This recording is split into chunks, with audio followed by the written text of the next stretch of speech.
ಕಲ್ಯಾಣ ಕರ್ನಾಟಕದ ಪ್ರದೇಶ ಅಭಿವೃದ್ಧಿ ಮಂಡಳಿಗೆ ಪ್ರಸಕ್ತ 2024-25ನೇ ಸಾಲಿನ ಆಯವ್ಯಯದಲ್ಲಿ ದಾಖಲೆ ಪ್ರಮಾಣದಲ್ಲಿ 5,000 ಕೋಟಿ ರು ಘೋಷಿಸಿ ಅನುದಾನ ಹಂಚಿಕೆ ಮಾಡಲಾಗಿದೆ.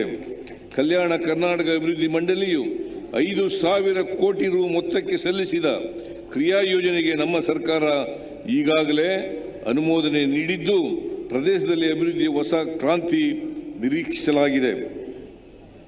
ಡಾಕ್ಟರ್ DM ನಂಜುಂಡಪ್ಪ ವರದಿಯನ್ನು 2002ರಲ್ಲಿ ಸಲ್ಲಿಸಲಾಗಿದ್ದು, ಆ ನಂತರದಲ್ಲಿ ತಾಲೂಕುಗಳ ಸಾಮಾಜಿಕ, ಆರ್ಥಿಕ ಹಾಗೂ ಇನ್ನಿತರೆ ಆಯಾಮಗಳಲ್ಲಿ ಮಾತ್ರ ಬದಲಾವಣೆಗಳಾಗಿವೆ.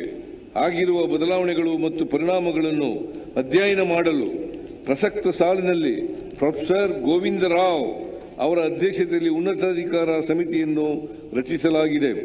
ಈ ಸಮಿತಿಯ ಮೂಲಕ ಪ್ರಸ್ತುತ ರಾಜ್ಯದಲ್ಲಿನ ಆರ್ಥಿಕ ಮತ್ತು ಪ್ರಾದೇಶಿಕ ಅಸಮಾನತೆಯ ಆಧಾರದ ಮೇಲೆ ಜಿಲ್ಲೆ ಮತ್ತು ತಾಲೂಕುಗಳನ್ನು ವರ್ಗೀಕರಿಸಿ ಹೊಸ ಅಭಿವೃದ್ಧಿ ಸೂಚ್ಯಂಕಗಳನ್ನು ತಯಾರಿಸಲಾಗುವುದು.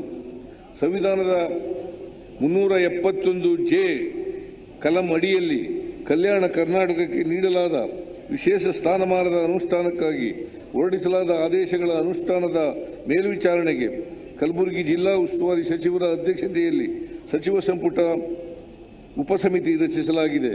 ಕಾಯ್ದೆಯನ್ನು ಪರಿಣಾಮಕಾರಿಯಾಗಿ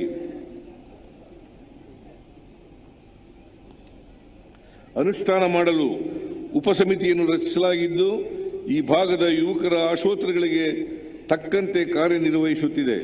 ತಳ ಸಮುದಾಯಗಳ ಅಭಿವೃದ್ಧಿಗೆ ನಮ್ಮ ಸರ್ಕಾರ ಸದಾ ಬದ್ಧವಾಗಿದೆ. ಪ್ರಸಕ್ತ 2024-25ನೇ ಸಾಲಿನ ಆಯವ್ಯಯದಲ್ಲಿ ಪರಿಶಿಷ್ಟ ಜಾತಿ ಪಂಗಡಗಳ ಸಮುದಾಯದ ಶ್ರೇಯೋಭಿವೃದ್ಧಿಗೆ ಒಟ್ಟು 39,121 ಕೋಟಿ ರು ಹಣ ಮೀಸಲಿಡಲಾಗಿದೆ.